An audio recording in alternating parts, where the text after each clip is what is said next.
Bien, depuis quelque temps, nous voyons circuler certains documents sur Facebook qui, je le vois, aux réactions des frères et sœurs en Christ, effarent et interpellent et j'ai envie de dire dégoûtent pas mal de chrétiens puisqu'il y en a qui réagissent vivement. Quelqu'un a osé faire circuler sur Internet un document qui disait que quand les femmes prêchent dans l'église, c'est le diable qui parle à travers elles et en fait, certaines personnes ne se rendent pas compte que c'est le diable lui-même qui répand cette rumeur-là et qui ose utiliser deux ou trois qui sont peut-être encore restés coincés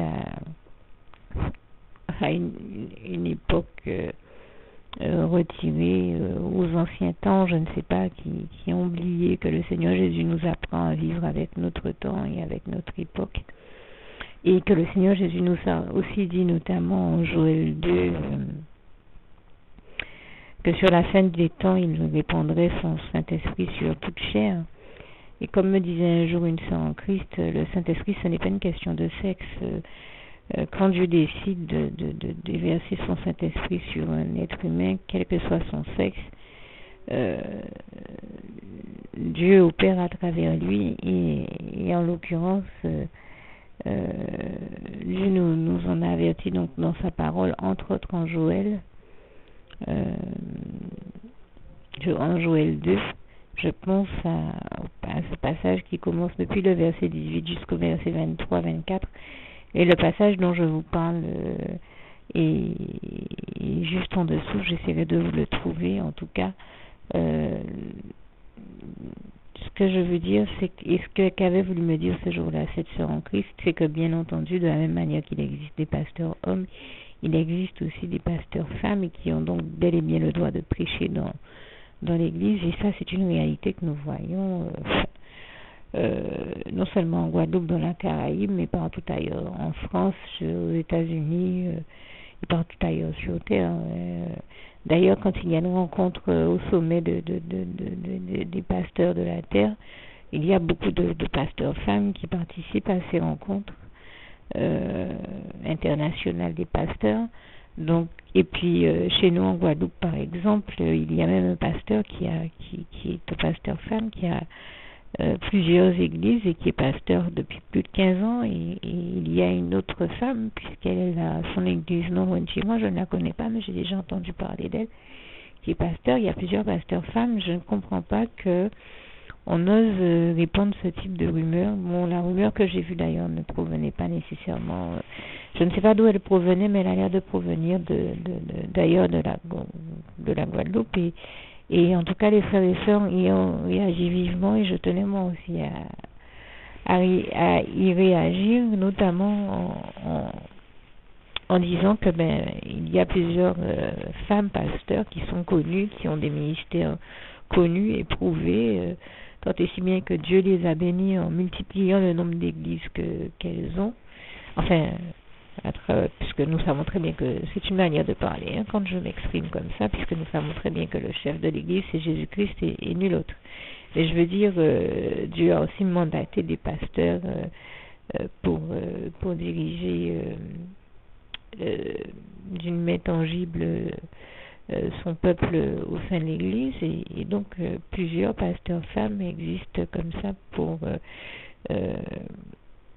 en assumer la responsabilité et le rôle et donc et qui sont des pasteurs femmes que Dieu lui-même a établis et on voit d'ailleurs la gloire de Dieu dans l'exercice de leur ministère et dans leur vie et je dis toute la gloire revient à Dieu, à Jésus, à son Saint-Esprit. Dieu qui a fait des miracles extraordinaires dans la vie de ces pasteurs femmes et qui continue à faire des miracles à travers elles aussi, et toute la gloire revient à Dieu. Et si je devais personnellement donner un témoignage, c'est que il m'est arrivé, à moi comme à d'autres personnes, de rencontrer des victimes, des personnes qui avaient vécu les pires choses. C'est aussi mon témoignage.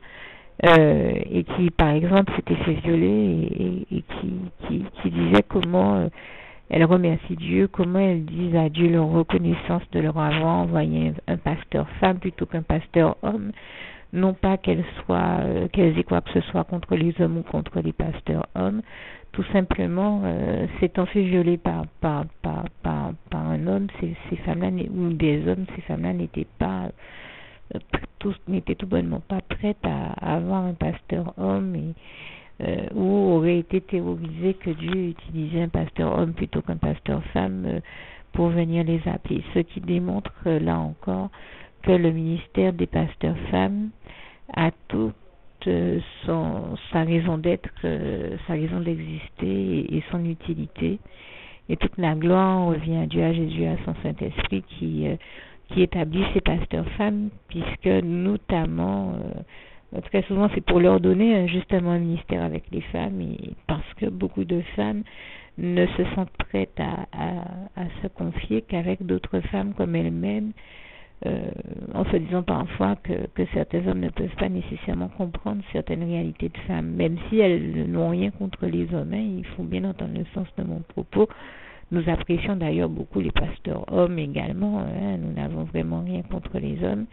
Je dis simplement, certaines personnes se retrouvent dans des situations, même des hommes, et aussi j'ai déjà eu ce type de témoignage de la part d'hommes qui me disent: je remercie Dieu de m'avoir envoyé un pasteur femme parce que je n'aurais pas été prêt à accepter le Seigneur avec un homme comme moi. Il me fallait un pasteur femme. Et donc j'ai déjà entendu ces témoignages-là d'hommes comme de femmes, sans pour autant que nous ayons quoi que ce soit contre les pasteurs hommes, que ce soit bien clair, nous les aimons beaucoup et que Dieu les bénisse encore, tout comme les pasteurs femmes. Le sens de mon propos et ce que nous disons ici, c'est que nous dénonçons les œuvres du malin qui, comme nous le savons, ne se tient point dans la vérité, puisque le Seigneur nous avertit de ces œuvres destructrices en Jean 10, verset 10, et aussi en Jean 8, verset 41 à 47. Il nous dit comment le malin est le père du mensonge, et il a l'outrecuidance à chaque fois d'essayer de se faire passer pour Dieu, en racontant des sornettes pas possibles, des mensonges énormes, d'une telle énormité, dans l'espoir que certains vont le suivre et le croire, et donc vont penser que c'est le diable qui parle à travers les pasteurs femmes. Tout le drame étant que c'est le diable lui-même qui est en train de raconter de répandre cette rumeur-là et de raconter ce mensonge-là. Donc ne le croyez surtout pas. Dieu établit réellement des pasteurs femmes, et heureusement, parce que bon nombre de personnes n'auraient pas été prêtes à dire oui à l'appel de Dieu si elles avaient en face d'elles un pasteur homme au lieu d'un pasteur femme. Comme je vous le dis, c'est le témoignage de beaucoup de personnes que j'ai rencontrées. C'est vous dire toute la nécessité de l'existence de ces pasteurs femmes. J'ai envie de dire, c'était un impératif, et grâce et gloire soient rendues à Dieu qui, justement, s'il a pris la décision de les établir, l'a fait parce qu'il s'est rendu compte que c'était totalement nécessaire, voire impératif. Et je le dis là encore, toute la gloire revient à Dieu, à Jésus-Christ et à son Saint-Esprit. Et je termine avec le souhait de mon cœur pour vous, Philippiens 4, verset 7, dans l'espoir bien sûr que vous comprendrez avec bon sens et en toute bonne intelligence le sens profond de mes propos, qui ne visent personne. Je n'ai rien contre personne, ni contre aucun pasteur, ni homme, ni femme, que Dieu les bénisse tous encore une fois. Le sens de mon propos était d'expliquer cette réalité de la nécessité des pasteurs femmes au sein de l'Église et partout ailleurs où Dieu veut les envoyer d'ailleurs. Donc je disais, je termine mon propos avec le souhait de mon cœur pour vous. Philippiens 4, verset 7, que la paix de Dieu qui surpasse toute intelligence garde vos cœurs et vos pensées en Jésus-Christ. Que Dieu vous garde et vous bénisse tous. À bientôt. J'ai donc pris le temps de rechercher ce passage dont je parlais en Joël 2, versets 28 à 30, donc,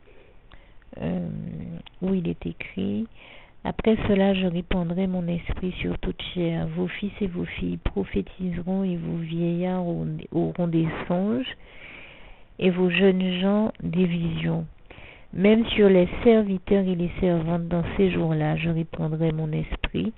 Je ferai paraître des prodiges dans les cieux et sur la terre, nous dit le Seigneur. Donc, en Joël 2, verset 28 à 30, dont je vais vous donner un extrait, mais je vous invite à lire dans vos Bibles ce passage. Et au verset 32, il est écrit: alors quiconque invoquera le nom de l'Éternel sera sauvé. Le salut sera sur la montagne de Sion et à Jérusalem, comme a dit l'Éternel, et parmi les réchappés que l'Éternel appellera. Et je rends grâce et gloire à Dieu pour sa parole et pour cette réalité dont nous faisons l'expérience. Toute la gloire en revient à Dieu, à Jésus-Christ et à son Saint-Esprit. Merci Seigneur, je t'aime et nous t'aimons, nous tous tes enfants.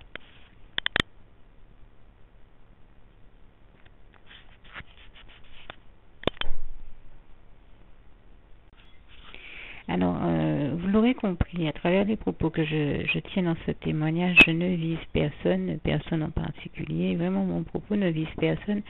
Simplement, je dis tout simplement que les discours que tiennent ces personnes qui osent dire que c'est le diable qui parle à travers les pasteurs femmes, tiennent un discours d'un autre temps, parce que diaboliser la femme, nous savons que ça vient de notre temps, et que le Seigneur Jésus-Christ nous apprend à vivre avec notre temps. Je n'aurais jamais pensé que j'aurais entendu maintenant, en 2014, des discours que l'on tenait à une autre époque, en 1800 ou je ne sais pas, ou même avant, 1500. Non, il faut avancer, il faut évoluer avec son temps et comprendre encore plus avec tous la manière dont la condition féminine a été traitée, et il y a eu bien des combats qui ont été menés sur ces questions-là. Il y a longtemps qu'on a évolué par rapport à ces questions-là. C'est de notre temps d'oser diaboliser la femme de cette manière-là.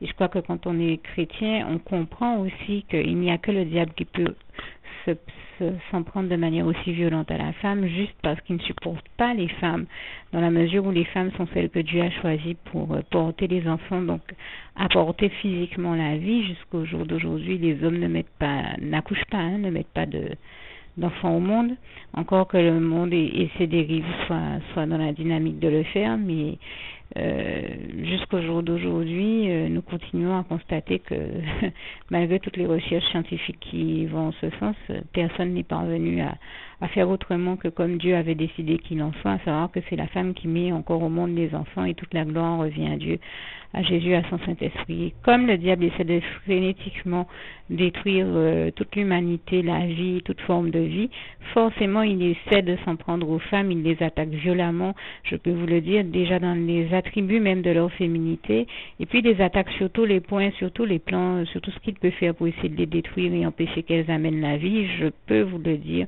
vous le témoigner, je ne suis pas la seule chrétienne qui le témoigne, puisque je témoignais encore il n'y a pas si longtemps de comment le diable a essayé de pousser une de nos sœurs en Christ à l'avortement, en lui faisant quoi? En parlant à travers un médecin parmi ceux qui l'auscultaient durant sa grossesse, que sa grossesse était non viable, que le bébé était mort dans son ventre. Et bien, gloire à Dieu qui a donné la force à cette sœur et à son époux de tenir bon jusqu'au bout, de dire qu'elle garde l'enfant, même si l'enfant pouvait être handicapé ou quoi que ce soit, de dire qu'elle va garder l'enfant et de tenir bon jusqu'au bout de la grossesse. Et en fait, quand elle a accouché, non seulement elle a accouché et cet enfant est vivant, il n'est pas handicapé, il n'a rien, il est en pleine forme. Je peux vous dire qu'il courait dans l'église pendant qu'on discutait. Donc, c'est vous dire la gloire de Dieu, c'est vous dire comment le diable est toujours en train de s'en prendre aux femmes, toujours en train d'essayer de les détruire, toujours en train d'essayer de détruire les œuvres qu'elles font, les bonnes œuvres qu'elles font au nom du Seigneur Jésus. Et là encore, je dis, toute la gloire revient à Dieu, à Jésus et à son Saint-Esprit, puisque Dieu est à l'origine de toute bonne œuvre. Donc, loin de nous l'idée de nous glorifier de quoi que ce soit, je dis bien que toute la gloire revient à Dieu, à Jésus et à son Saint-Esprit. Mais le diable sait très bien comment les femmes, justement, au sein de l'Église et ailleurs, lui sont totalement dévouées à Dieu, à Jésus et à son Saint-Esprit, et elles ont une forme de dévotion et de consécration qu'il n'y a nulle part ailleurs. Elles sont tout au Seigneur. Les hommes aussi le sont, mais la femme a un rôle clé. Elle est celle qui non seulement amène la vie, mais fait vivre le foyer, tient la maison. Vous comprenez, je parle au niveau organisationnel, au niveau à bien des niveaux. Et le diable se dit que s'il réussit à atteindre la femme, que ce soit dans le foyer ou dans son rôle au sein de l'Église, dans l'exercice de son ministère, eh bien, il réussira à court-circuiter le bon fonctionnement de l'œuvre de Dieu. Et c'est dans ce sens-là qu'il attaque autant les femmes et les pasteurs femmes en particulier. Mais le diable est vaincu, il est déchu et toute la gloire revient à Dieu, à Jésus et à son Saint-Esprit. Nous ne sommes pas sans ignorer ces ruses, mais il est vaincu et nous savons déjà qu'il ne parviendra pas à atteindre ses objectifs, car c'est les objectifs seuls de Dieu, la volonté seule de Dieu, la volonté parfaite seule de Dieu et ses plans parfaits seuls pour nos vies qui s'accomplissent toujours. Comme le passage de Jérémie 29, versets 11 à 14 nous le rappelle bien. Et je le dis là encore, toute la gloire revient à Dieu, à Jésus-Christ et à son Saint-Esprit, qui nous délivre toujours des méfaits de l'ennemi, de toutes ses œuvres destructrices, de toute forme de ténèbres, de toute maladie, de toute souffrance, de toute épreuve et de tout autre contexte et œuvre infernale. Et toute la gloire revient à Dieu, à Jésus-Christ et à son Saint-Esprit, qui est celui aussi qui nous délivre de toute maladie, comme il est écrit dans le psaume 103, versets 2 à 4. Et je tenais à rendre grâce et gloire à Dieu, à Jésus-Christ, à son Saint-Esprit, l'éternel vainqueur du diable, qui a toujours la victoire sur le diable et qui nous amène toujours à la victoire sur le diable, ainsi qu'à toutes les victoires de nos vies, comme il est écrit en Romains 8, verset 37. Mais en toutes ces choses, nous sommes plus que vainqueurs par celui qui nous a aimés, Jésus-Christ, et toute la gloire.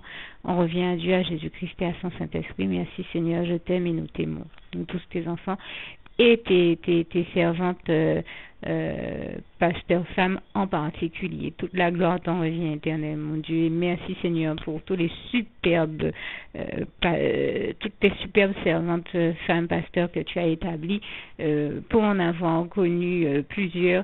Moi, je peux dire que je vois ta gloire dans leur vie et je vois la grandeur de ton œuvre à travers elles aussi, ainsi que la splendeur glorieuse de ton règne, comme il est écrit dans le psaume 145, verset 8 à 21, puisque comme j'en témoignais, certaines victimes ont vraiment besoin d'être délivrées par le Seigneur Jésus-Christ, et ayant été traumatisées par le diable qui a utilisé des hommes pour les violer, les traumatiser ou leur faire subir les pires sévices, persécutions et les a martyrisés de la sorte, eh bien il leur faut pour les délivrer très souvent des pasteurs femmes à leur côté. Voilà pourquoi Dieu établit, entre autres, voilà l'une des raisons, ce n'est pas la seule raison, mais voilà l'une des raisons pour laquelle Dieu établit des pasteurs femmes. Elles ont donc toutes leur légitimité dans l'exercice de leur ministère. Il faut que ce soit clair et que le diable arrête de raconter des sornettes et des mensonges, que ce soit aux pasteurs hommes ou au reste du peuple.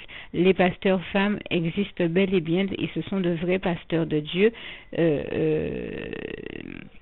Je ne dis pas qu'il n'existe pas de faux prophètes ou de faux pasteurs, je dis simplement que parmi ces pasteurs, les pasteurs femmes comme les pasteurs hommes, il y a vraiment, et je trouve qu'on a une tendance à trop parler des faux pasteurs ou des faux prophètes pour occulter qu'il y en a des vrais, que ce soit des hommes ou des femmes, des vrais et de bons pasteurs, même si que Dieu a formé, a établi, et toute la gloire revient à Dieu, à Jésus-Christ et à son Saint-Esprit. Et même si quand je dis ça, je n'oublie surtout pas le passage de Jean 10, verset 10 à 11, où nous savons très bien qu'il est écrit que Jésus-Christ, bien sûr, est le seul vrai et bon pasteur et le meilleur pasteur par excellence. Je n'enlève rien à ce passage qui est cher à mon cœur, à moi aussi, mais tous les pasteurs que Dieu a établis et formés, hommes comme femmes, sont de vrais et bons pasteurs également, même si notre meilleur pasteur, c'est Jésus-Christ et toute la gloire lui revient. Il n'empêche que si Dieu a pris le temps de les établir et de les former, c'est donc que l'exercice de leur ministère était nécessaire, voire essentiel également, et toute la gloire en revient à Dieu, à Jésus-Christ, à son Saint-Esprit. Quand je dis essentiel, c'est essentiel au sens d'important, parce que nous savons bien entendu que personne n'est indispensable, Dieu seul, Jésus-Christ seul et son Saint-Esprit seul sont indispensables. J'apporte toutes ces précisions là encore pour que mon propos soit clairement bien compris, en toute bonne intelligence et en tout bon sens, là encore une fois de plus. Que Dieu vous garde et vous bénisse tous, à bientôt. Juste une petite précision pour tous ceux qui ne sont pas encore, qui n'ont pas encore choisi la meilleure des options qui soit, qui est celle d'aller se placer, de faire le choix à soi-même, d'aller se placer dans les bras d'amour de Jésus-Christ, pour se mettre à l'abri de ce monde cruel. Eh bien, je partage avec vous la prière par le biais de laquelle on y accède. Et commence par vous rappeler également ce passage de Jean 14, verset 6, où il est écrit que Jésus-Christ est le chemin, la vérité et la vie. Nul ne vient au Père, Dieu, sans passer par le Fils Jésus-Christ, bien sûr. Je le dis à ma manière, vous regarderez comme il est textuellement écrit dans vos Bibles là encore. Et donc, n'hésitez pas à ouvrir vos cœurs à Dieu, à Jésus, à son Saint-Esprit, à être sincère avec lui et à lui adresser la prière qui suit, à lui dire tout simplement, Éternel mon Dieu, Seigneur Jésus-Christ, moi, un tel, vous dites votre nom et votre prénom, je t'accepte aujourd'hui comme mon sauveur personnel, le seul maître et roi de ma vie. Je remets toute ma vie entre tes mains puisqu'elle t'appartient, Éternel mon Dieu, puisque tu l'as créée, cette vie. Donc tu en es donc le seul maître et propriétaire comme de tout ce qui existe dans tout l'univers. Je remets donc toute ma vie entre tes mains, je te la donne. Merci, Éternel mon Dieu, aussi de permettre que cette vie que tu m'as donnée continue à être à ta gloire et que je continue à te servir, à t'appartenir pour l'éternité, d'éternité en éternité. Merci aussi, Seigneur, de faire que je continue donc à te servir et à t'appartenir pour l'éternité, d'éternité en éternité. Et aussi, Seigneur, de m'accorder la grâce de ton pardon et de ta miséricorde pour tous les péchés que j'ai commis tout au long de ma vie, jusqu'à la date d'aujourd'hui incluse. Et c'est au nom puissant du Seigneur Jésus-Christ que j'ai fait cette prière. Et à vous tous qui avez fait cette prière, je vous dis que Dieu vous bénisse abondamment, puissamment, richement. Et surtout, n'hésitez pas à la partager avec tous vos proches et contacts, amis, membres de vos familles, collègues, bien-aimés, tous ceux que vous aimez. Et surtout tous ceux à qui Dieu vous mettra à cœur, avec qui Dieu vous mettra à cœur de la partager. Et comme j'aime à le dire, si vous n'avez pas encore pris le temps de faire cette prière, comprenez bien que voilà, ça ne vous coûte rien de la faire, c'est gratuit, c'est indolore, et que voilà, vous n'êtes pas obligé de me croire, mais moi il m'est arrivé tout comme vous de devoir faire cette prière un jour dans ma vie, et quand on m'a proposé de la faire, je me suis dit, et si c'était vrai, et si c'était vraiment Dieu qui, par ce biais-là, m'appelait à lui et me demandait de lui donner ma vie, de l'accepter, c'était Jésus qui était en train de vraiment me tendre la main et qui était en train de me demander de l'accepter comme mon sauveur personnel, je ne pourrais pas passer à côté de l'occasion de lui dire oui, parce qu'il faut aussi que je reste ouvert ou ouverte à ce que Dieu peut avoir à me dire. Il faut que je garde mon cœur et mon intellect ouvert à ce que Dieu peut avoir à me dire. Donc je me suis dit, je ne peux pas courir le risque de passer à côté de mon éternité, de passer à côté des meilleures choses de la vie, surtout si le maître et créateur de la vie m'appelle et cherche à me sauver. Pour être sauvé, il faut bien que je lui dise oui, que je souhaite qu'il me sauve. Oui, Seigneur Jésus-Christ, je t'accepte comme mon sauveur personnel. Et c'est le sens de cette prière. Et comme je dis, elle ne nous coûte rien à faire. Et puis surtout, moi je vous dis, du jour où je l'ai faite, j'ai vu Jésus changer ma vie en mieux sur tous les plans. Et donc je crois que ça ne vous coûte rien, ça ne vous coûte rien vous non plus de la faire et puis d'expérimenter, de regarder comment les choses vont se dérouler dans votre vie, de regarder Jésus changer votre vie en mieux, à vous aussi. Et voilà, d'en faire l'expérience. Et pour en faire l'expérience, il faut commencer par faire cette prière. Donc si vous ne l'avez pas encore dite, réembobinez tout simplement cette vidéo ou ce document si vous préférez, réécoutez-le et dites avec moi la prière que vous m'avez entendu mentionner. Et n'oubliez surtout jamais que tout est possible à celui qui croit en Dieu, en Jésus-Christ et en son Saint-Esprit, comme il est écrit en Marc 9, verset 23, et que tout est possible à Dieu, comme il est écrit en Marc 10, verset 27. Que Dieu vous bénisse donc et à bientôt.